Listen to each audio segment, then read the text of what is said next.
About to start. Miami Dolphins, we're the kings, we play it smart. Sammy and Steve, they bring the heat. Big finish energy, can stay in your seat. At least we have each other, we're family.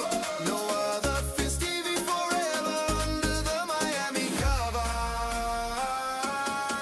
Miami perfect, we're living the dream. Fins TV brings the kings of Tuesdays of Supreme. Turn it up loud, feel the bass in your soul. Miami Dolphins, yeah. We're reaching the goal.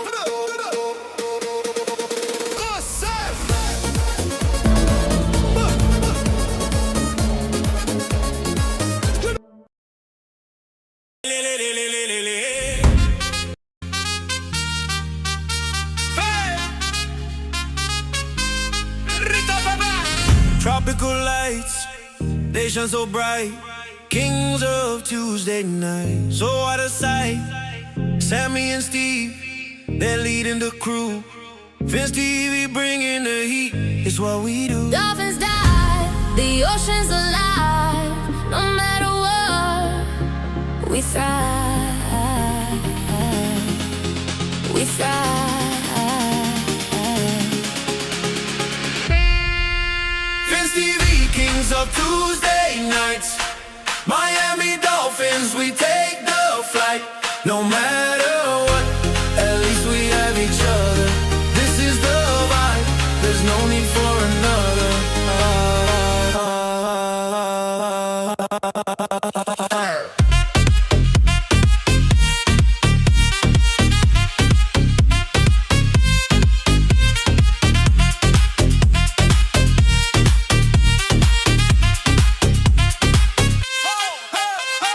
Palm trees sway to the baseline beat. From a 305, the energy sweet. Sammy and Steve, they're calling the plays. Fins TV, the rhythm always stays.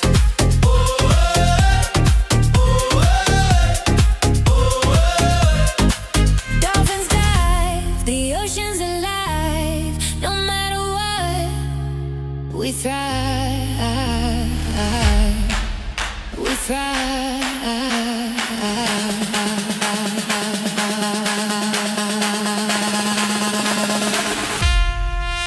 Fins TV, kings of Tuesday nights. Miami Dolphins, we take the flight. No matter what, at least we have each other. This is the vibe, there's no need for another.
Welcome to Fins Sammy. I hope Fins Sammy, aka at Fins Sammy on X. As always, my co-host Hallett. Steve, welcome to a game over edition of Fins TV. Sammy, man, what a turnaround for you to be able to put on a show after a game late last night. You got to be wiped out today, man. I don't know how I'm gonna go to work tomorrow, but you know, I don't know. Try. Only 4 more shows left, so we'll have to power through, baby. I know we're gonna power through, but man, let me tell you, after last night, it's gonna be a little bit difficult. I think. I really hope that we get some, actual some of our usual banter going on in the YouTube stream tonight, and make the best of the situation that we're in right now. Absolutely, Fins Nation needs us. Let's give some perspective of it. So on this episode of Fins TV, well, Steve, the 4-game winning streak is over. The Dolphins are back to factory settings with that pounding they took last night in the second half against the Steelers. So we're gonna talk about the game was against the Steelers. Also on the show, Steve, we have to move forward. The Dolphins right now are stuck. We're basically in limbo, so we'll feel so answer with our special guest Mike Cugno of CBS for Miami. So he's gonna be joining us at the special figure report, and we're gonna play some what's the word? What's the word that basically describe how you feel right now, how all the Fins TV crew feels right now. We have Adrian, Rainey, Jason, Sarney is here, Shari is here. Special guest Mike Cugno is gonna be joining us on the special feature. So Steve, it should be a lot of fun. Let's try to bring some perspective over here. So we always do the best that we can, right? Absolutely. That shirt looks great. A great crowd. So let's go to the highlights of the game it was against the Steelers.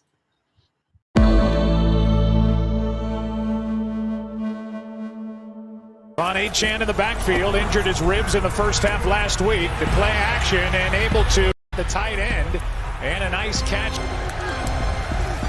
Play clock at 1. Tonga Bailoa trying to sneak out. Pass incomplete. Here's Gainwell. He's not going to get it. Here he is again on the toss. He gets some blocking, and there he goes. Big play for Adrian. Got a good block from his foot. Yeah, he can play the short game or the long game. They fake it to him. Pass over the middle to Waddle. Not in the game. Tyreek Hill went down in week 4. Here is a shot for Waddle, underthrown and picked off. Rodgers really working the hard count tonight. Dolphins have not bitten, and there's DK Metcalf. They can go quick. And a completion out on the edge. It's having him as a teammate. Hand off to him here. And he's... Hard count doesn't work again. 3rd and 11. Rodgers in trouble, and down he goes. By chance going to get in. They're going to need a little more out of him. Here is Waller who gets that. Tonga Bailoa is going to get it with his legs, or try to. It's a unique talent. They're down in 3. Rodgers, time runs out, and Sealer got it. Miami Dolphins. They're down in 6. Pressure off the edge. Tonga Bailoa out to his left. Finds his man, and a first down as he gets it to Adrian. Gordon met and dropped in the backfield. High snap, kick. Rodgers has all day. Gainwell, he found him. And now Gainwell is out of bounds near another first down. Eliminated. They're close. Hayward under center. He gets shoved. No signal yet. Now it is. Touchdown, Steelers. They go on top. And the first 3rd down conversion for the Steelers in the half. Yeah, they're getting pretty good at this play as well. Seen them have success with it here tonight. They've had success with it in other games. And there's Aaron Rodgers doing his thing. Warren out. Gainwell in. Quick snap. Gainwell finds a little room over the right side. Survived a hit. Try to go to the air here. Rodgers, end zone's got his man. Touchdown. I think it'd be hard to walk away when you had a year like that. Here's a blitz. Tonga Bailoa knocked down. He's a guy who deserves more playing time. On 3rd down. Got it to DK Metcalf. And fighting his way for the touchdown. Steelers playing without TJ Watt. Defense is doing just fine without him at the moment. Tonga Bailoa brought down by Wilson. Score a touchdown. Here, quick throw. That was a thing of beauty. Fire move. For in left guard for Sam Oliver. Here is a toss. In the backfield, Jonnu Smith. Are about as confident right now as they've been at any time all year. Here's a completion. Tonga Bailoa. That is the tight end Waller. Another one to the end zone and a jump ball that's caught by Waller for the touchdown in this game. Tagovailoa is sacked in this season. To see the 91 career sacks. Tagovailoa wide open. Dulcich makes the catch. Does not go out of it. I mean, come on, let's do it. Tagovailoa is just running around. He finds Achane, who takes it back into the field of play and win. On first down, Tagovailoa slides through, end zone, catch is made, touchdown.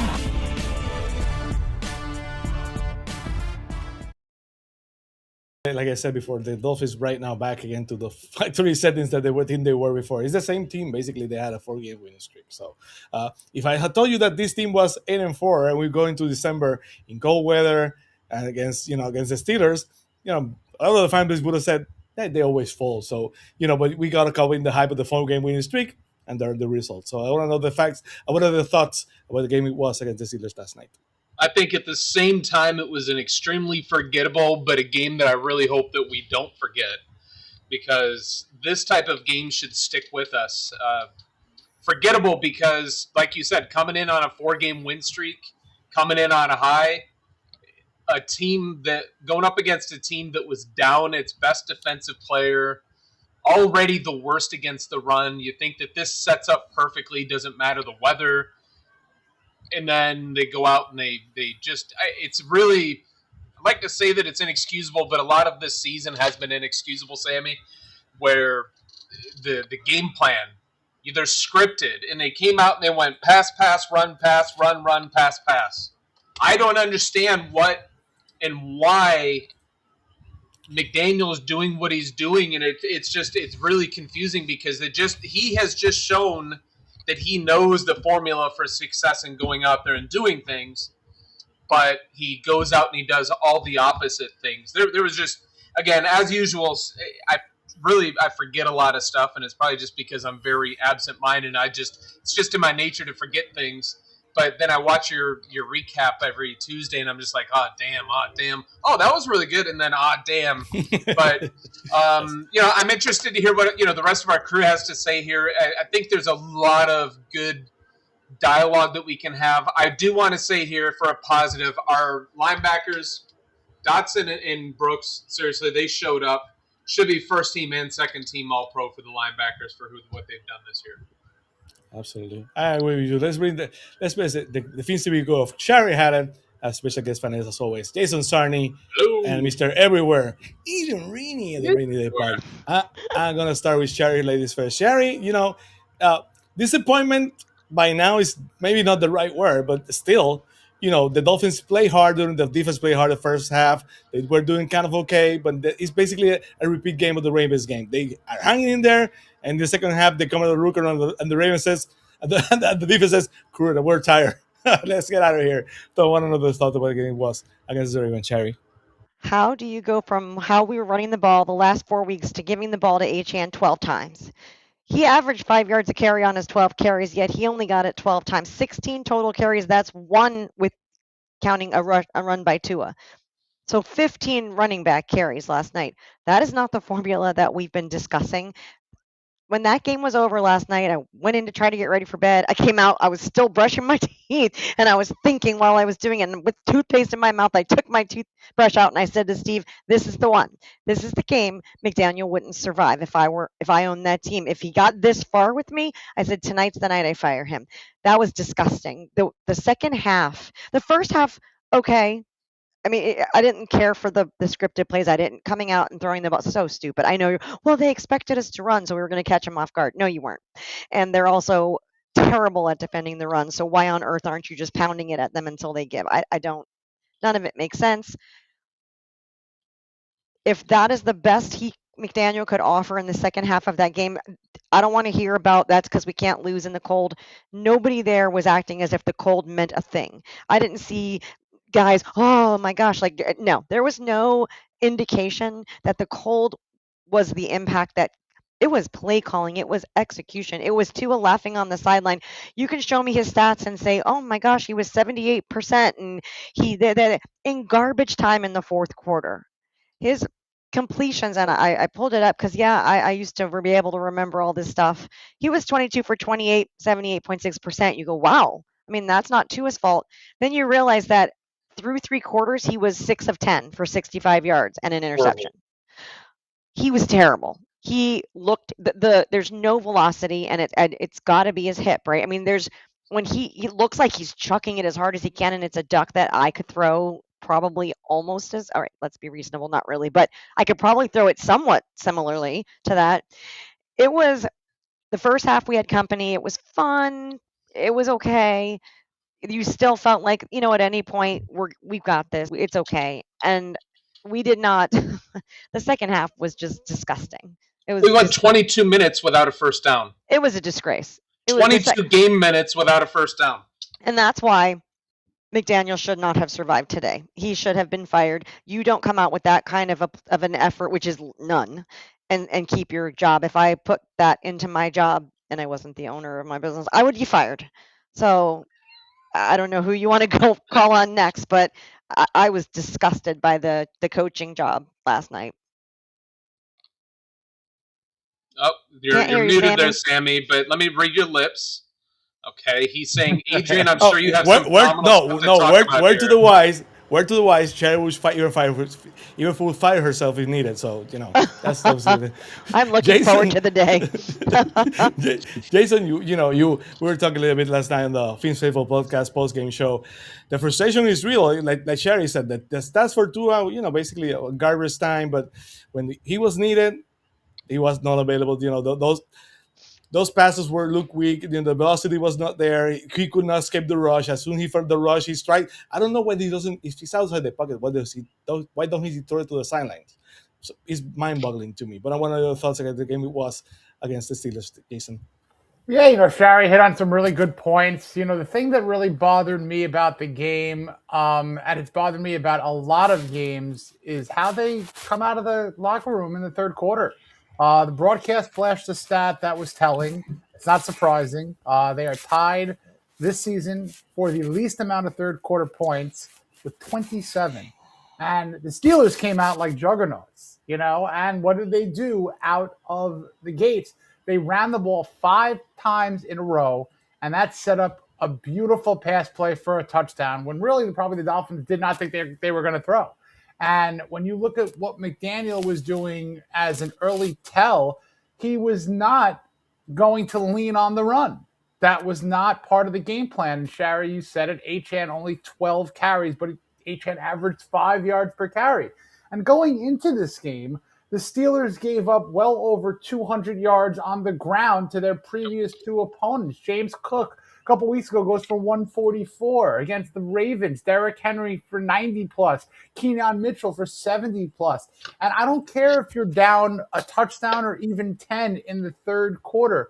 You stick with what your offensive strength is to make it a one-possession game or even lock up in a tie, and you run. But he abandoned it like he does often throughout his entire career. The third quarter thing is not a 2025 element. No. It's a career ailment with him. So that's that.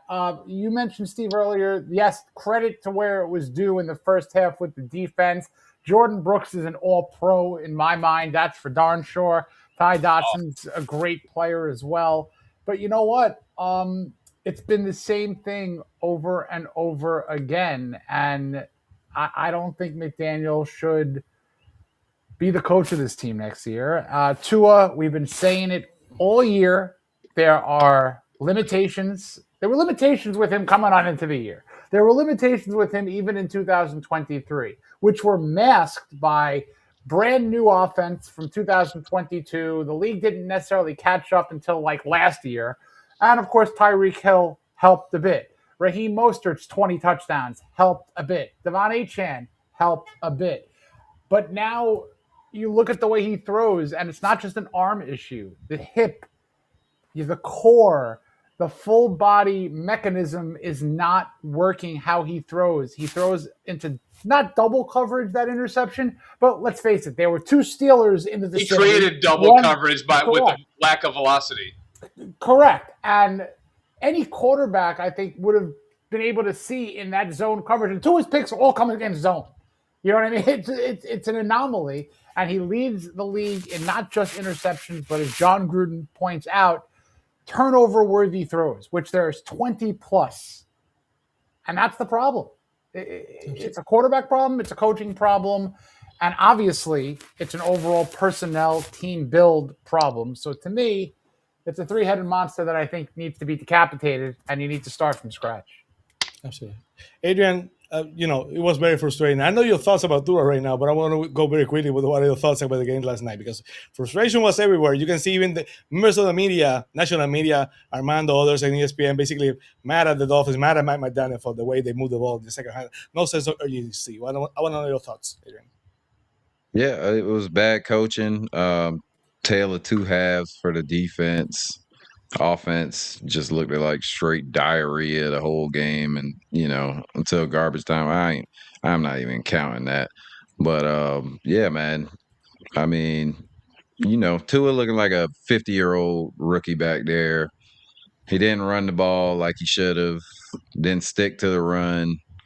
Talking about McDaniel, and then the defense just looked like, you said it last night, Sammy, like they gave up, man. They just gave up. Like, man, they're not scoring no points. There's no point. But yeah, man, I don't know. Just tired of it. Kind of unfazed. Kind of knew something like that was gonna happen. Expected it, and yeah, this is where we are, right? 3 games left, and here we go. Let's say a picture says 1,000 words. That picture of Tua all laughing on the sidelines and the 2 defenders just looking at him like, "Are you effing kidding me?" Oh, yeah, I don't think I can really say how I feel about that on this show. You and I are going to talk a little bit about that in a minute. So let's go to a small transition. Let's go to a special word between Steve and I, and we're going to welcome a special guest Mike Cugno of CBS for Miami. Fins TV, Sammy and Steve, the crew's alive. No matter what, we have each other. This is the place, forget the bother. Fins up, hearts beat true. Welcome to Fins TV. It's all for you. Trumpets blaze, the beat goes on. Fins forever, strong and strong. Miami lights, the waves are free. Welcome home. This is Fins TV. Well, Steve, there's no sugarcoating the feeling. The feeling Dolphins fans are feeling right now. It's a cold, harsh reality check for many. The colder than the wind chill at Acura Stadium last night. After falling 28-15 to Aaron Rodgers one-handed and the Steelers on Monday Night Football, the door has officially slammed shut on the 2025 Miami Dolphins playoffs hopes. We watched the 3-0 lead disintegrate, and we watched the running game vanish when it matters the most. We watched the recent turnaround that started with so much promise and the end of the most frustrating way possible. But the final score is just the headline. The real story happens now. What should the Dolphins do moving forward, Steve? We talked too many times about this team being soft, this team being, I don't know, it's sometimes complicated. Mike Daniel overthinks stuff, and Tua, on the bench, when the times when Tyreek were there, this team all the way laughing by being down by 25 points sometimes. It's frustrating. We're going to talk about special guest a little bit about the Dolphins going forward, but I want to know your thoughts, because I know that picture really took a toll on you. So I want to know your thoughts about the attitude of the sideline for Tua before we go to a special guest. Well, again, it exemplifies what I just think this season is. We've seen it a lot. Tua going out there, laying an egg, and laughing on the sidelines, having a good time. Look, I get it. We fans, in many cases, take our fandom more seriously than a lot of these NFL pros. We know that there's a large percentage, maybe even a majority of them, that don't actually enjoy playing football. They're just gifted athletes that are that freaking good at it. And they're like, you know what? Hey, I'm going to make a living. And Tua just happens to have a $50 million a year arm, or at least that's what Chris Greer thought he was worth. But as we're sitting here talking about reliving last night's game, one quarterback this weekend sat out for 1,800 days, and another one is getting $50 million a year. And frankly, I think Phillip Rivers put better velocity behind his passes, and some of those passes look pretty weak. It's inexcusable. It's so frustrating to be here. It's even more frustrating, again, that we go 4 games in a row on a win streak. Yeah, it wasn't the strongest schedule, but hey, we played very well in a couple of those games. To go out the way that we did again, cold game, prime time, on the road, all these different factors, and we go out there and, we're Dennis Green. They are who we thought they are, and we let them off the hook. Rinse and repeat every single year. Our special guest here. Let's go to an intro and let's welcome the special guest. Let's do it.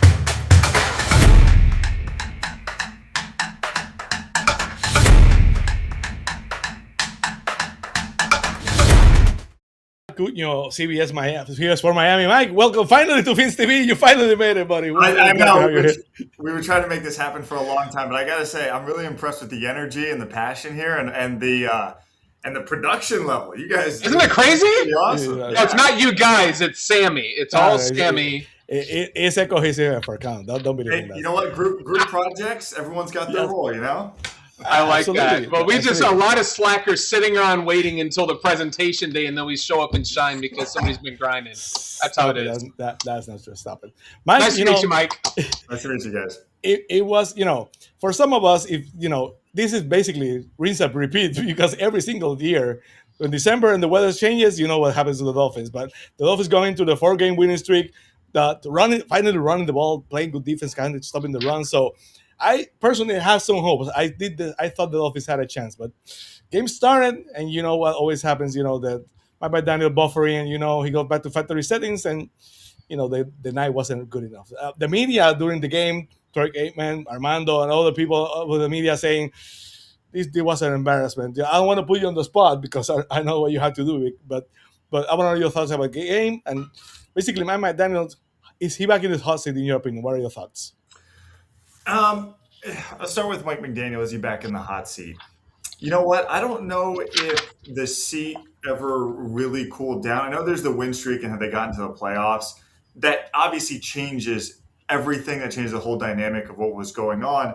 But I just go back to the statement from the end of last year from Stephen Ross, where the status quo had to change. And so that's where I look. I don't know if Mike McDaniel is going to get let go at the end of the year. I don't know what's going to happen because obviously there's still questions that need to be answered in terms of the general manager. Like how does the GM hiring affect Mike McDaniel? Does Champ Kelly come back and is he the guy? So I think there's a lot of loose ends and there's so many where you can't point to what might happen. But what we can say is that the Dolphins are sitting in the same position they were basically a year ago, now just currently looking for a new GM. And when they bring in a new guy, does he want a new guy under him at head coach? And I think that's the biggest question with all this. And in terms of last night, we were kind of marveling at the defense in that first half, watching the way they were really pounding the Steelers. Yes. But when you look at the actual hits, the players admitted to this as much after the game. They were saying those were blocking tackles where they're kind of just leading with their shoulder. They were connecting in the first half. They did not obviously connect in the second half. Gainwell has that big run on Ashton Davis, which to me really kind of flipped the game for the Dolphins there. And that I think it was that opening drive or second drive coming out of halftime. So the defense played well. They were connecting on their hits, making good or at least making the stops in the open field. It did not translate to the second half, and then offense obviously struggling, not a lot of urgency there in that fourth quarter, which is disappointing.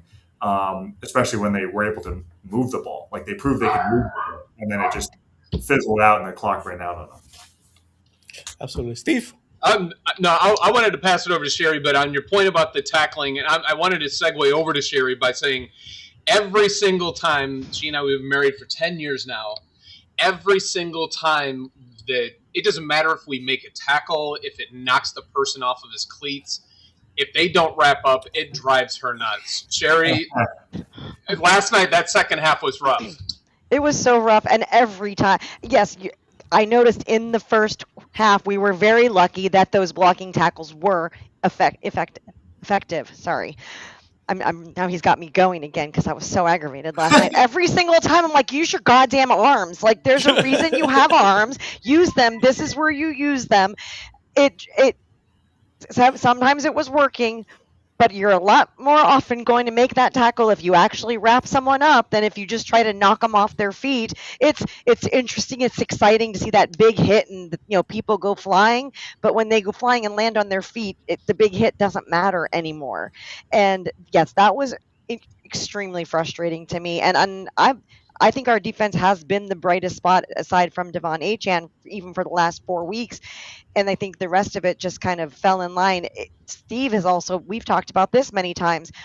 The teams go into the locker room at halftime and the other team makes adjustments. It seems they go in and they figure out what's wrong and they fix it. It's like we go in and we have a drink and we, chat for a few minutes and we come back out, and it just doesn't feel like they're going in and actually addressing any of the issues because nothing seems to change when they come out. And my thought process on that quickly is when McDaniel was asked last night, what's on the table for quarterback change? He said everything's on the table. I think it's time for him to leave the table because I don't think he should be making the decisions anymore. Mike, do you actually think that it's legitimately on the table that Tua could be benched in the next 3 games at any point before we're blown out? I don't think you come out and say that unless it's real. Why would you put that out there in the world if that's not an actual option? So yes, I do think it's real. The question is, what does that mean going forward? Because obviously the contract stuff is what it is. That is a lot of money tied up in Tua. Is he the quarterback of the future? I don't know, but because it's hard to move on from that because of the way that's structured. But what I could see, let's say they do bench Tua these next 3 games and they move on in terms of this season. If Tua's on the roster next year, maybe that becomes an open competition. Maybe they do go out and draft someone in the first couple rounds and say, hey, let's now see what we have and open this thing up a little bit. Let's see what Quinn Ewers has. Don't know if Zach Wilson will be still around next year if they draft another player early in the draft, and then you have Tua, and then just kind of see where the chips fall where they may. That could be an option in my mind, and maybe that's what that would signal if they decide to move away from Tua starting this week and the last 3 weeks this season. All right, hey, Adrian, bigger punch, slap in the Dolphins' face last night. Jalen Ramsey doing what he did, or Jonnu Smith touchdown? You're on mute, man. Adrian, I want an answer. Come on. Tua laughing when we were down in the game. I'll take door number 3. My answer. That's the biggest slap in the face ever, man. Seriously. No, I do got a question for Mike though. First of all, so jocked, so handsome. This guy, he could be a male model if he wasn't in right now. Don't you hide that face. But no, I was gonna say, so embarrassing, please. Tua seemed like he had a lot of time last night to throw the ball. Do you think it was him just not finding anybody, or is it the wide receivers are just not getting open? I will say there were a couple plays where the guys were locked up and there was nowhere to go. And I think that's where you start to see, I mean, this is dating back to the beginning of the season now, but not having Tyreek Hill, where that certainly opens up. But you've heard other players talk about it, like the Xavier Howard say, where if Tua doesn't see his first read, there's kind of like this what's next moment. So I think it's kind of probably a little combination of both. Also, give the Steelers credit. It's not like Mike Tomlin hasn't been sitting in that chair for 19 years doing this to quarterbacks. I mean, Mike McDaniel, he is an offensive guy. He knows how to do this, but Tomlin's also been there, done that in this league. So you also got to give the Steelers credit, because as a Steelers team that came into the game looking, or with a 7-7 record, did not look necessarily like a 7-7 team. They look like they would have a few more wins under their belt, especially the way that team's constructed, the way, and this is just getting to the offense for that team, but DK Metcalf, Darnell Washington, that is just a different build for an offense that the Dolphins don't necessarily have. So I think that's also part of it. You don't have, aside from Darren Waller, who wasn't used till later, and maybe a couple times to Greg Dulcich, Dolphins don't have that big body wide receiver that you can throw that 50-50 ball up to more often than not and hope you have a chance for it.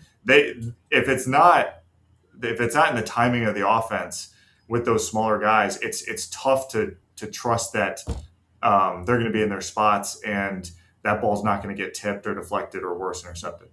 Okay, so to that point, Mike, and I want to give this over to Jason here in just a moment also, but Westbrook Akine and Waller, well, they're out there for a reason. Westbrook Akine, I don't see a lot of the comments, but I heard that somebody had asked him some questions, in the discussion of how grossly underutilized he's been this year. Maybe it's just the fact that he's not getting separation, he's not getting open, he's not Tua's first option or second option to be looking at clearly.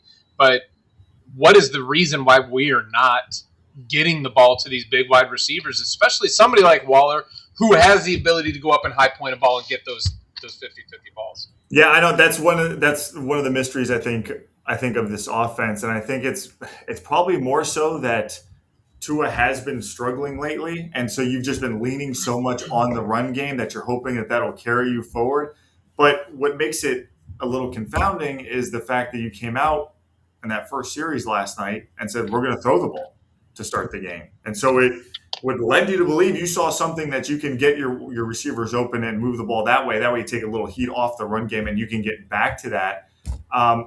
I don't know. I don't have the answer to that because we saw it last night. I mean, Tua was even moving around a little bit in the pocket to find some of these guys, and it was working. Why isn't that happening earlier in the game and not in these moments where the game is basically at a hand and you're just hoping for some sort of miracle to happen? I don't know why they're not utilizing them earlier in that Jets game back at home back in week 4 now. When they went to Darren Waller that well early and often, and I'm not sure where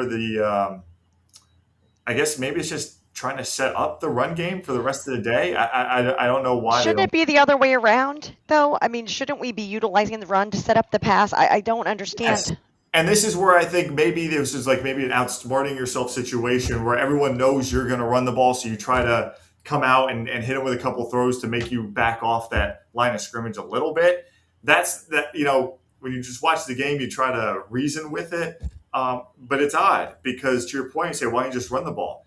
The Dolphins not only figured out a way to run the ball, but they leaned into the run game and figured something out when they had 2 of their starters on the right side out during the season. And they were able to make that work with Brunskill and stuff. So I don't understand why that wasn't more of the emphasis and just be who you are, or at least who you have been for the last 4 weeks.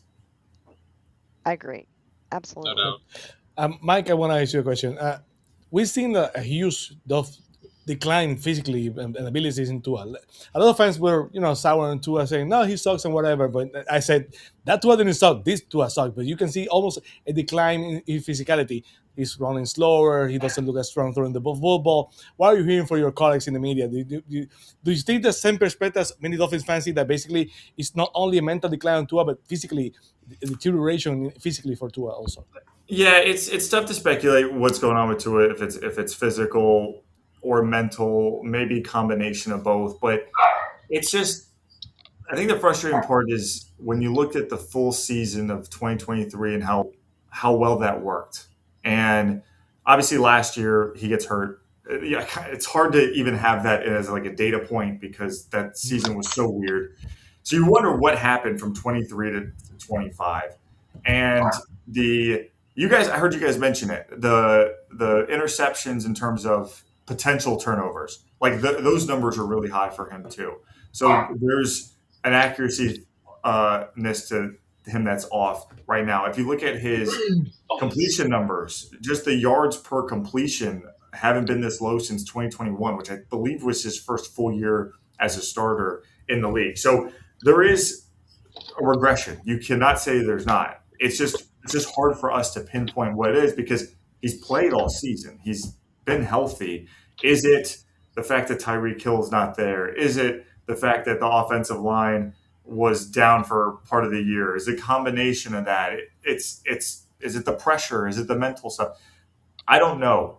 I'm hoping that when the dust settles on the season, we get a clearer picture. And when they decide to tell us what's going to happen with the quarterback position, that kind of tells you what happened with this story with Tua. Because I don't think anyone knows for sure. And it's an incomplete picture as to why his numbers have taken a step back. Absolutely. Jason, I want to go to you because last time we said the frustration is boiling. The fan base and the media, everybody said, Mike is here joining us. I want to know your thoughts. If you have a question for Mike, because as part of the media, he has a different perspective than all of us. But I know you're right. You have great connections with the media, but Mike is in a very specific portion of the.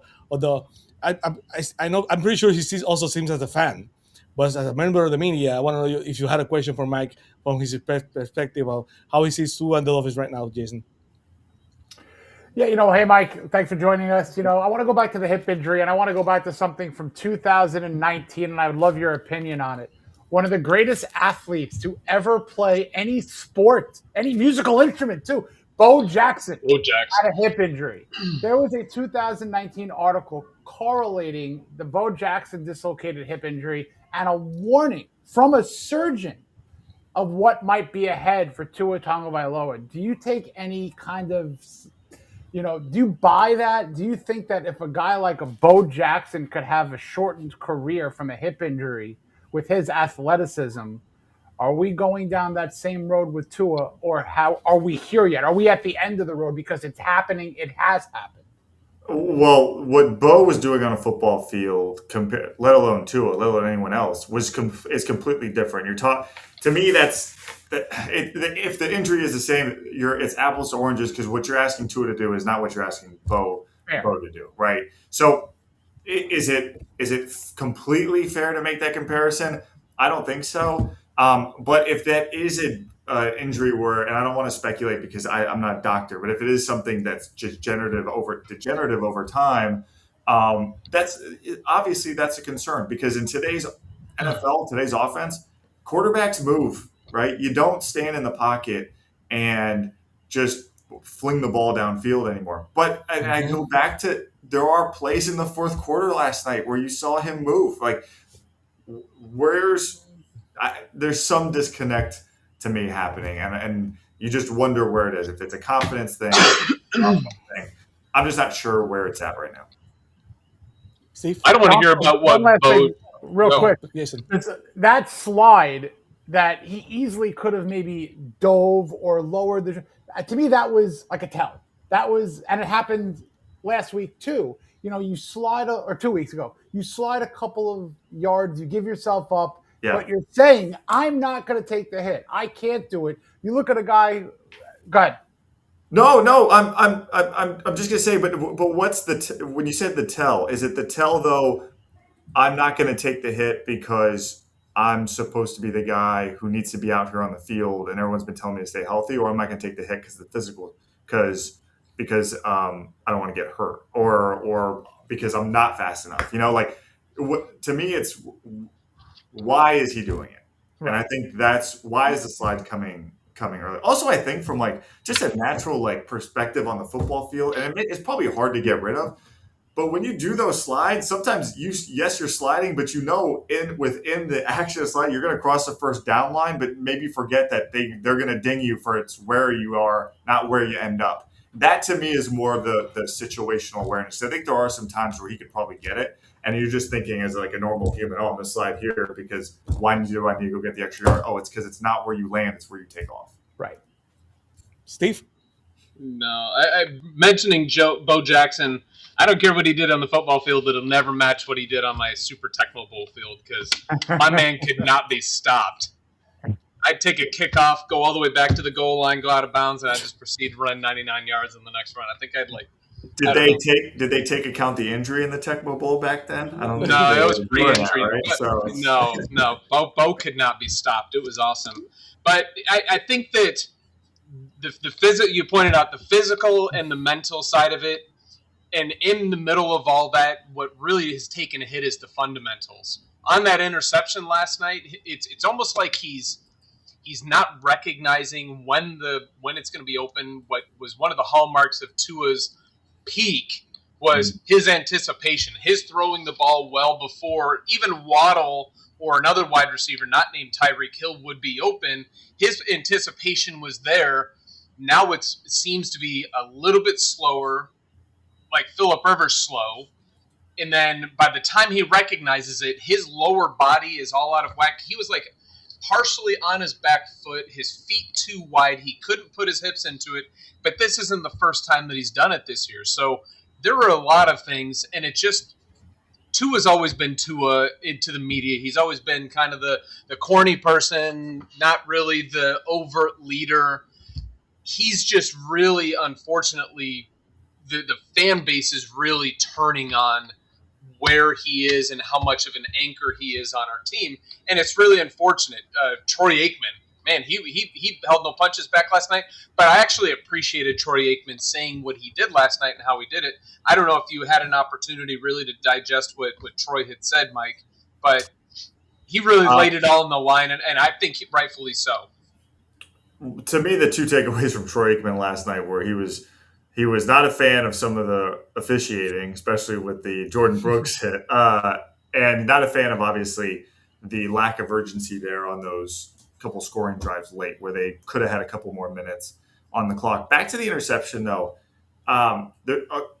So I'm not sure how much of the press conference after the game you heard from Tua. Tua said he didn't see the underneath, which I believe was Asante who ended up picking it off. He didn't see Asante because of the line. But they also spot shadowed the flat there. There was no one in the flat to keep Asante towards the line of scrimmage, which even with the bad ball, because it was underthrown, it would have been Waddle's or no one else's at that point. So, there's a lot of things at play with this, and Tua deserve all the blame or credit. There's probably a fair share to go around. That's a play where I'd love to be in Mike McDaniel's office and be like, was someone supposed to come out here? Because if someone flies out there, that pick probably never had, as bad as you think the mechanics may have been on it. And, why is Tua throwing that if he's not expecting someone to be there? No doubt. And I think that what you say there is one of those things that as a curious, often frustrated Dolphins fan for way too much of my life, I really wonder how much don't us fans or the people that are not in the building actually know of what really happens? What went wrong in certain plays? What went surprisingly right or just by chance didn't go wrong or didn't go right for our opponents, and we were able to capitalize on it and win something a matchup or a play or a game when maybe we shouldn't have. There's a lot of stuff that happens, and frankly has been happening over the past couple decades in the Dolphins offices that I'd love to be a fly on the wall for some of that stuff. Yeah, no doubt. And football to me is that way. There are so many moving pieces in each single football play. I'm an incredibly nuanced guy. If you haven't picked that up by now from our conversation, I oftentimes don't think everything is, especially in football, black and white because there's so much going on. There's a lot of gray area. So I apologize for not giving you some definitive answers on some stuff. No, it's fine. I know. Someone gave me advice one time. You don't know what you don't know, right? And there's a lot that happens on a football play that I don't know. I also know that football players can also have an incredible impact on a play that's gone wrong. And it can look positive to the naked eye and to us who are, I don't want to group, but I'll say myself, the uneducated, right? Because I'm not a football coach. I'm not drawing out plays. Some players elevate teams. And I think that's what Dolphin players want. They just want these guys to elevate your team. Where something's going wrong, you have faith that something can be fixed. And I think more over to the point of frustration of Dolphin fans is it's been a long time, right? Oh yeah. But it's also you're watching trends. You're looking at progressions. Dolphins went to the playoffs first 2 years under Mike McDaniel. They're not going to go the next 2 years. Okay, you're seeing that sort of downward trend, and that's fair. And so. Kudos to you guys for holding them accountable. The podcasts and stuff like this, they're important. I think that I know I'm doing a lot of talking here, so I apologize, Sammy and everybody else. But I think one of the thing it's really frustrating is what are we at 6 years now for Tua? Would we give Tannehill 7? That's 13 years. It's been a very long time of not having that quarterback, that field general, who elevates, and we see other teams. Green Bay, they're the absolute anomaly where they've had back-to-back quarterbacks that they've just, they've had 3 in the time that we've had what feels like 50. And but other teams find those quarterbacks that are able to elevate. And there's a couple, one person every episode, a certain person from social media pops in my head. And today it's Rob Prophet because he's always been that person who said, Tua does not lift the players around him, and he needs the players around him to do a lot of stuff. And I think that he's able to play well enough to open plays and make things possible. But it was flash in the pan. It was several years ago. But he's really not innately that person that can elevate the people and put people on his shoulders. May I just say something really fast to interject? You're talking about when you've got that person you're going to put the game on their shoulders, or that person who's going to be the leader.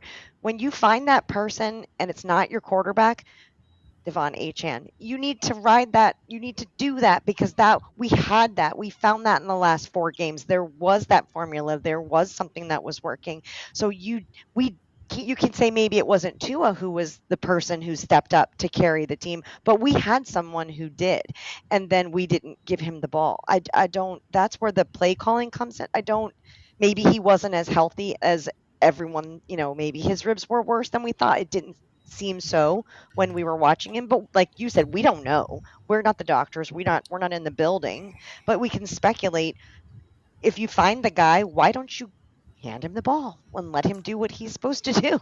Yeah, and to that point, and so I do think, obviously everyone's got bumps and bruises at this point of the year. Achane ended up with, I think it was 12 touches for 127 yards. So I think healthy enough to carry the load. 12 touches overall, because it's passing game and running game.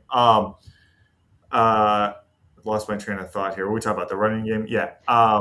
Leaning on a player to. Yeah. So look at the Dolphins' 6 wins coming in. They had run the ball a minimum of 30 times each of those wins. So 6-0 in games where they ran the ball 30 times. And that's to your point, Shari. That's it, right? Like, if that's in it, I would feel comfortable. And I'll ask you, would you have felt comfortable going down in that game if you said, we gave it to our bell cow 30 times, or at least go look at our pod from last week, Mike. Absolutely, it's universal. Seriously, this is the time in the pod I get pissed because Mike, he's not a genius. Go ahead, Jason. Go. I just want to throw in that. And Mike, tell me if I'm crazy here, but Mike McDaniel didn't necessarily come into a Dolphins head coaching job as a passing guru. He was a run game coordinator from the Shanahan tree. And then he has Achane. And here's a stat. When Achane in the career runs for 17 plus times, 17 plus, they are 9-1. And then going into last night with the running game that they were working with the past 4 weeks, having the jumbo set, they just didn't do it and they didn't stick with it. It would have been nice to build off that stat. Look, obviously when you run a lot, most teams are going to win. But to me, they can win because they're running the ball, not, we're up, we're going to run the ball to kill the clock. That was the ticket, especially with Tua's abilities not looking like even close to 2023. And he just went away from the jumbo package, the run, and 12 times. Said, give Adrian the ball. Just give it to him. And it's not even just running the ball to kill the clock. I mean, chunk plays, like Devon Achane just gets chunk plays. Even little just dump offs to H, like those design little screen things, like those slip screens that work. It's just getting him the ball, and I think this is why everyone sometimes asks. I think, why do the Dolphins like to receive when they win that coin toss? And I know this is getting okay, but you hate it. But that's, to me, that's knowing the strength of your team. These first scripted series, they've been really good at. I think the last time they did not score a touchdown on them was in Spain. I think they came up short there in the red zone. That game was a whole red zone nightmare. But them scoring, to me, first and getting those leads, knowing that your run game isn't just killing the clock. It is an actual game control thing where you're getting those chunk plays. You don't have to look at Tua's pass attempts the last 4 games during the win streak. I think they're right around 20 attempts a game. You don't have to throw the ball. You can just be that run heavy team, and that's how you can win. You make teams have to throw it because you scored early. You put them on the heels, and that allows your defense to kind of go to work. And we've seen how teams have to get aggressive and they get careless with the football, and that was a formula for the Dolphins. And I agree with that. I still don't like getting the ball first, but I agree with it if you're going to go out and run the ball. If you're going to go out there and do ball control. And I mean Devon Achane is good for over 8 yards of yards after the catch. That's his average. So why, if you're going to say we're taking the ball first because we're going to wear you down, we're going to run it down your throat, we're going to we're going to humiliate your defense and make you do stupid things, then that's what we need to do. Right. No, listen, to steal a line from my 2-year-old daughter, taking the ball first, it's yucky. Like, it is yucky. It is. Yucky. Like, I get it, but I She's see, smart. I can see, but that had worked, and yeah, the downside is if they get a lead right before the half, and then they get the ball, the opposing team gets the ball back, right? That is the problem with that theory. Before we go, we almost go close to the segment. I want to thank you for joining us, Mike. The segment is called Moving Forward, and that's basically the last question for you. I want to know what are your thoughts. Moving forward, where do you see this Dolphins team going? I know you're going to predict the future. You're going to say they're going to fire McDaniel, they're going to bench Tua, but moving forward, how do you see this? If you had to say it, go to your head, what do you think this team moving forward, Mike? Hate to put you on the spot, but yeah, no. I think a change will be made. I'm just not sure where. And obviously there has been a change at GM.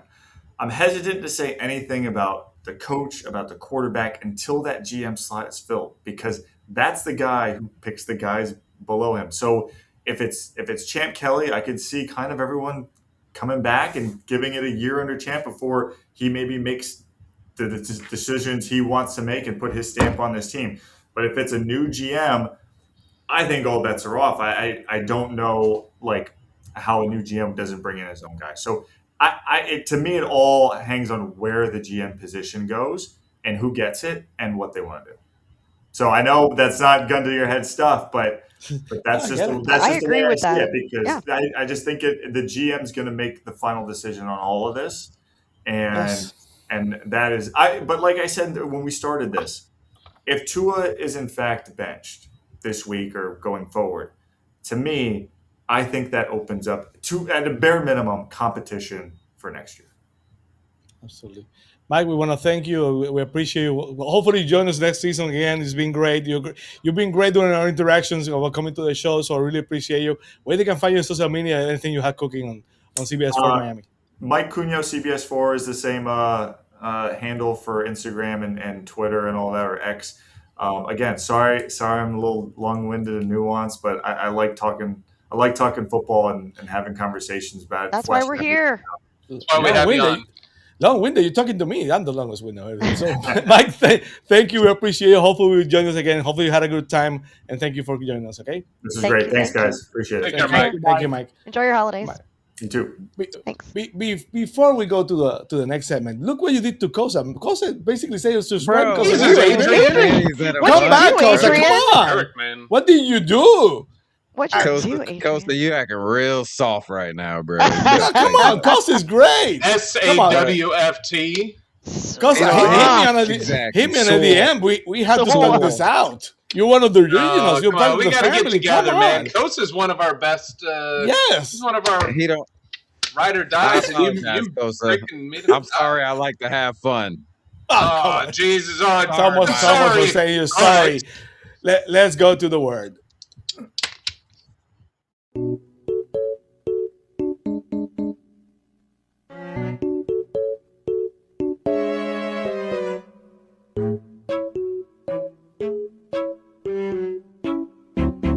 So is what's the word? So it's just one question, and I'm gonna start with Jason because Jason again, I appreciate you not being very busy. So I know you had to run home to join us, so we didn't have to talk a lot of time to talk before the show. So I'm gonna start with Jason by saying, put me on the spot, Sammy. I love it.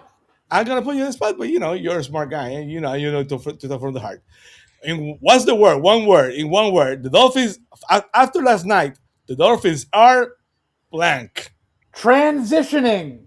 And when I say that, it's a hopeful word because, and I know what Mike said, and I appreciate, the fact that there is a GM in place. And if the GM who is in place runs it back, we're not running it back, we're running backward.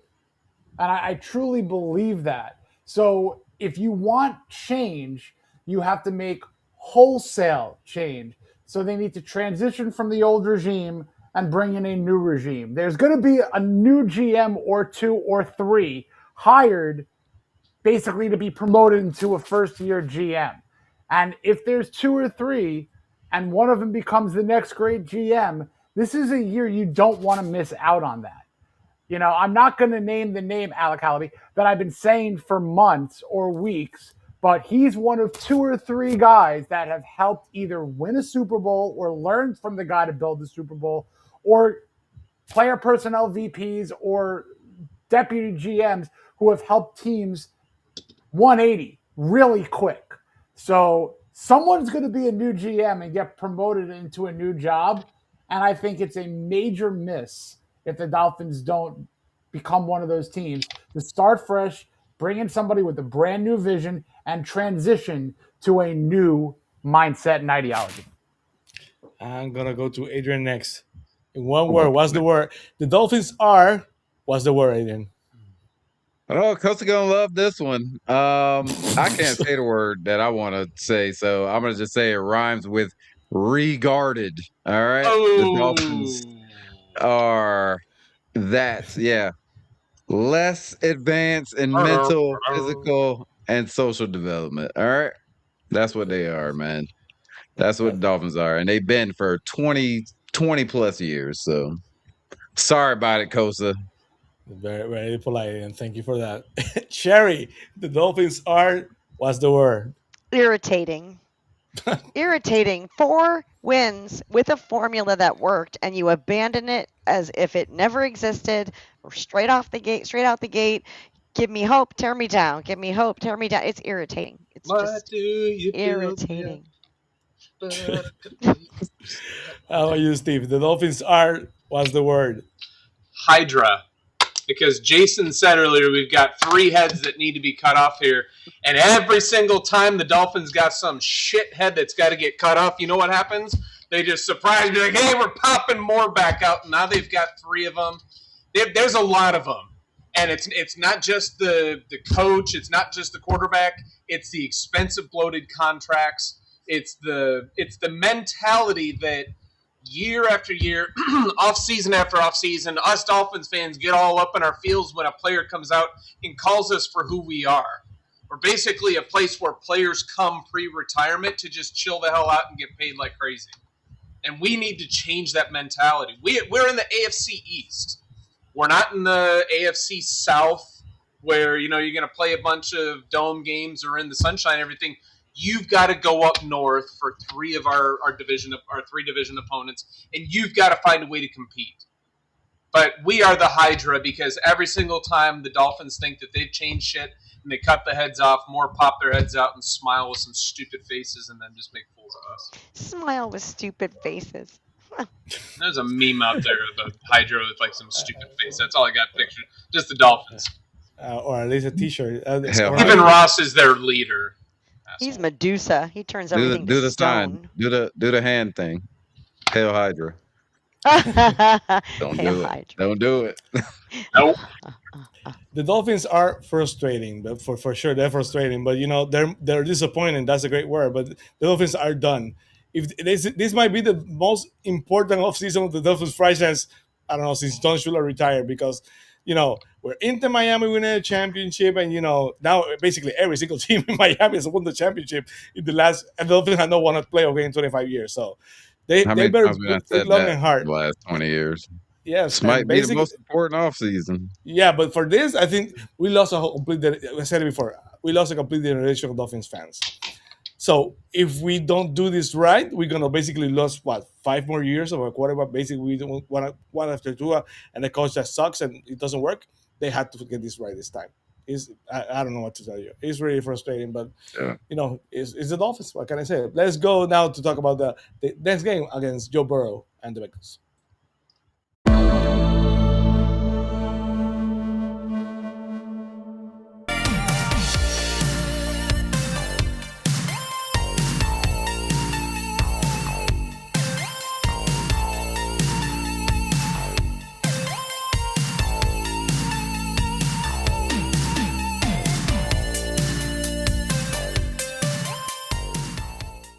Well, Joe Burrow is disappointed. He's looking maybe for another team, but I said it.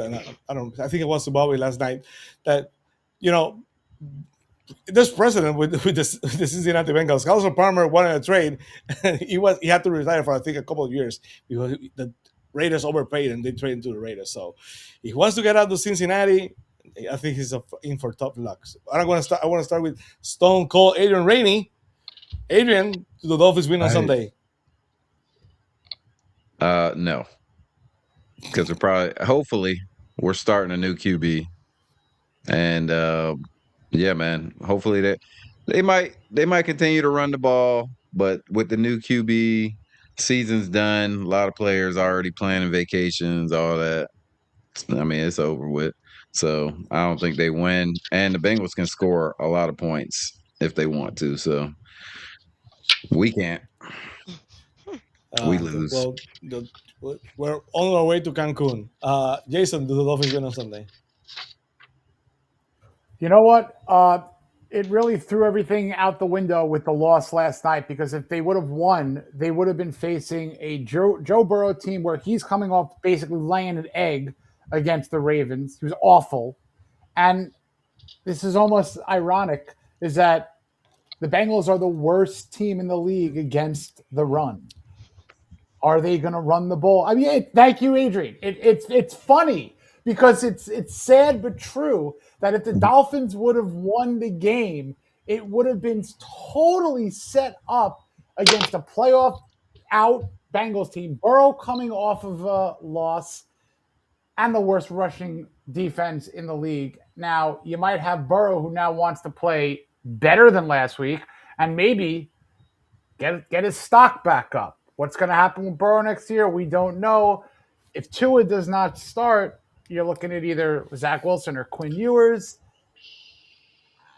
I don't see a win. I don't know if they win a game the rest of the year and they stick at 6. At this point, you have to ask them, what's the point? Absolutely. We could start like a reality series or a comedy skit show called "That's So Dolphins" for real. That's so Dolphins. Don't tell the Dolphins about starting a reality show because do you know what happened to the start of the season? It lasted for one episode. Shari, do the Dolphins win on Sunday? Bad idea. We always have people over for games, and it's fun, and it's great. And I watched a little bit of the Breakfast Club the other day, and I'm going to tell you that I feel like for the rest of the year, it's going to be social, demented, and sad, but social. So we will still have fun, but we are not going to win. That's right. Oh, man. Steve, do the Dolphins win on Sunday? No, I agree with Jason that I don't think that we win another game for the rest of the year. It was more of a question by Jason. It's my opinion that we won't. 2 of the 3 teams that we have to play are fighting for playoff positioning, buys, top seeds, divisions. And the Bengals, to everybody's point here, they can put up a lot of points. Burrow is still Burrow. I don't expect us to win. And honestly, I don't agree with Mike. I don't think that there's a chance in hell that McDaniel doesn't roll Tua out there. So he might pull him at some point, but no, I don't. I've been over the genius tag for a long time, and Mike McDaniel can seriously just get the hell out of town because he's not a genius. Didn't he say that before though? Hasn't he said this before? Of like, everything's on the table with the quarterback. Probably. Or whatever. Always, and probably. And then he still started to. Well, it's just like Stephen Ross saying, "I'm drawing my line in the sand." It's like a freaking cartoon. Wait, it's like let me Looney move it. Tunes going up Now and just I'll move like it. Jonathan in the sand. Go up and like, I'm looking at a post on X by BetMGM breaking. Dan Marino is reportedly considering coming out of retirement to play for the Miami Dolphins in the midst of the decision to bench Tua. Dan Marino, 64 years old, has not played the NFL since 1999. That's BetMGM. I think that was very clever. That's funny. I don't know. It has to do a lot with who they're gonna play on Sunday. I don't see my Dan benching Tua. I believe it when I see it. That's all I can say. So, if they bench Tua, uh, it would be different for sure. I don't, but Zach Wilson is the quarterback. I had no faith in Zach Wilson. So No, I want I to got see no yours. faith If in it's any of them. Yeah, no, if it's but if anybody yours. correct, I agree. I think it is. If it is anybody, it should be yours because at this point you want to see what you have. Yes. Because you could decide, or his 2 or 3 games, or even a couple of quarters could say, you know what? Do we have to draft a quarterback? Do we sign a veteran? Do we have to trade up to draft a quarterback? Zach Wilson, you know what you get. It's a waste. And that's something Yeah. where the new GM, we know that this draft class of quarterbacks isn't the greatest we've ever seen, and that's why they have to step back and go, well, do we want to pull a trigger now on so-so, or do we want to wait another year when the draft class is a little bit better? So, I mean, that's going to factor in as well. you guys are being smart and reasonable, with the Dolphins are not. So we'll see what happens. Let's go to the mid finish.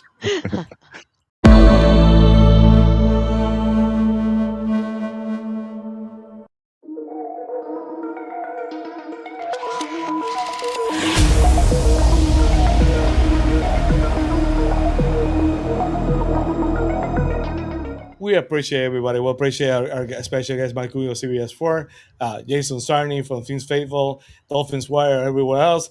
Jason Sarney of the Rainy Day Pod, too rough for SmackDown, and he's basically everywhere. So I want to start. Please like and subscribe. We're on Facebook. We're on Instagram. We're almost close to be on TikTok, but Steve didn't want to do the 6'7" dance, so that didn't happen. So Jason, what you are cooking on Fins Faithful and Dolphins Wire on USA Today? Jason. George and I will be back tomorrow on our Fins Faithful podcast, where we have a special guest lined up, but we'll wait until tomorrow to officially announce that. And Shari, it's going to be tough coming up with props for this weekend.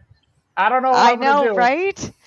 But maybe yours getting his first NFL touchdown. Take a bet of some Dolphin going out there and crapping himself on the field.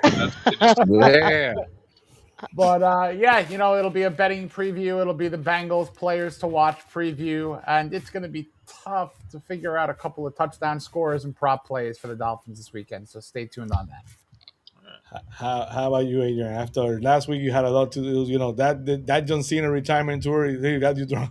So what you have cooking this week on Too Rough for SmackDown and everywhere else? A lot lesser busy of a week than last week, because that was crazy. Yes. No sleep. But I got South Florida Sports Unfiltered this Friday, 7 p.m. Me and Sean Stanley, and then I got Too Raw for SmackDown on Saturday, 1 p.m. as always. Should be fun, man. I love Sean. I just having a hard time for me right now to remember the name because I'm basically cooked. Shari, you're always great. Do you have anything cooking? I know you a couple of weeks ago you gave us an update, so please. I do. Do you want to know what I have cooking after we get off the podcast? Yes. Coquitos. Oh! I'm gonna make a batch of coquitos, and I'm baking these in the oven because that's how they say to sterilize the bottles. And then I'm gonna put them away for family. Actually, that's awesome. There's a lot of sugar in that. So rum. Okay. Even I don't drink it. It has to be rum. So come on. Well, you got to try that Hennessy one. Oh, really? Yeah. I didn't even know there was a Hennessy coquito. So of course, a week ago I didn't know there was coquito at all. So. Didn't even know. Never heard of it. Oh. That's famous during the holidays. Yes. Let's go to the Pickle League standings. Fins TV, it's do or die. We're chasing wins. No alibi. And down the stretch they come. Wow, Logjam at the top of the Fins TV Pickle League, while at the bottom at number 10, Bobby Shouse, at number 9, Pete Duper, at number 8, House at number 7, The Freaky, number 6, Spirit Fanatic, number 5, Steve Hallett, Bobby Finstock, Jason Sarney, Spirit Fingers, and Adrian Rainey all tied at number 1, but Adrian with the tiebreaker, the new number 1 of the Fins TV Pickle League. So congrats to Adrian Rainey, Spirit Fingers, Gloria, and Jason Sarney, basically all tied up. Nice. It's about time for Adrian to get to put his picks in. What happened, man? Let it happen. Who was that? No, wait, it's not that he's accusing you, he's hoping. I'm hoping you do. This not this year. I'm done being sentimental about this crap. Screw the Dolphins. I shouldn't have picked them last night. I'm like, I just got to pick them. Same, bro. Jason But I too. gotta say that that late game was window. That late game window saved my ass the other day because it was like end of the first, probably about the end of the first half. I'm like, I'm getting my ass beat right now. And I was then winning. All three of them turned around in my favor. I'm like, there you go. I had a good week. Cowboys, Chiefs, and Dolphins killed me this week. I would have had a couple game lead. If nuts. You know, that's going to be very interesting. I recommend to everybody who's in the top 10, make your picks for this week. If you can make them for next week and you have to change, the important thing is for you to make sure every single pick is locked up. Because, Adrian basically can attest that if you don't double check, you might. Yeah. Oh, yeah. Yeah, that's So what happened last year. But it's going to be big finish this year. Ooh, So congrats to Big Adrian, finish. Jason, and Gloria, basically, and Steve. The Fins TV crew well represented on the Fins TV Weekend League. So that's awesome. So guys, another week in the books. We're almost down to the final game, final show of the season. I cannot wait to write. So here's what Steve has cooking. Steve has 5 working days left in the year, so y'all can kiss my ass after. I love that for you. Year. Yeah, I love that for me. I'll be on social media. By the way, Jason, I had to have your back last night. Seriously, people stop being assholes. Yes, my husband was very upset last night, Jason. He's just doing so what you know.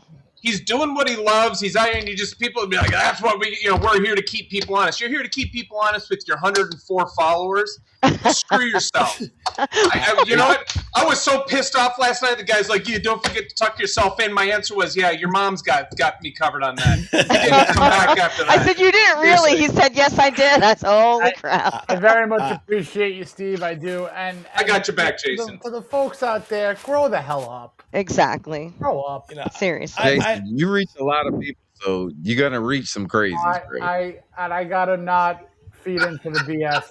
I realize that, but I always say, Jason, the worst thing in the world when you basically are someone like Jason who writes every day and who's out there is to be irrelevant. If you're getting hit by some moron, you basically embrace it. It's like Gunther and wrestling, or Triple H. You have to embrace it. You get a reaction. So Jason, you must be doing something wrong every time someone. It feels great. Let me tell you. Jason, I am starting a new book, and it's called The Let Them Theory, and it's basically teaching you how to just say they're going to be assholes, let them. They're going to come at you, let them, and to learn how to let it roll off, because I internalize as well, and I'm going to learn the let them theory. So I'll let you know. Manuscript, Shari. I will and let then if you you don't know. like it's just let them F themselves. That's what I do. Life is so much better when you stop giving a fuck sometimes. It's true. Absolutely. Hey, happy holidays, everybody. Happy Hanukkah. Happy holidays. Yes, enjoy everything. One more word. There might be a chance, all of us, I don't know, I'm still up in the air for Adrian. I don't know if Steve and Shari, I don't know, Jason. There might be a chance that all of us are in Miami for the Bucks game. That would be kind of interesting. That would be real fun. That could happen. I'm gonna go check out tickets, bro, because I forgot. Oh, yeah, don't well, you forget got to check them out now. The other day, it was stupid. It was stupid, like 300 levels, $700. I'm like, screw you. What are you doing, trying to fund your Christmas? No, like We'll Jason get just our said, tickets in the parking lot right before the game when somebody's like, oh, well, they're not going to sell them. We'll sit in the club level for $50. $25 club level on the home side. They're gonna be $30 next. Yep. $30 tickets next week. Thank you for joining, guys. Hopefully, the Dolphins for Friday, so we have something nice to talk about next week. Because thank you, to my co-host, Hallett, Steve, always great. Adrian, Jason, Shari, it's been great. So, no matter what, win or lose, as I always say, at least we have each other. Hands up. Jump around to the beat. Baby. We have each other. The city's alive. Palm trees swaying. The heartbeat survives. It's the show we all crave. Miami Dolphins ride the wave. Ride the wave. Ride the wave. Miami perfect. Thanks for watching Fins TV. Please like and subscribe. Turn it up loud. Feel the bass in your soul. Miami Dolphins, yeah. We're reaching the goal.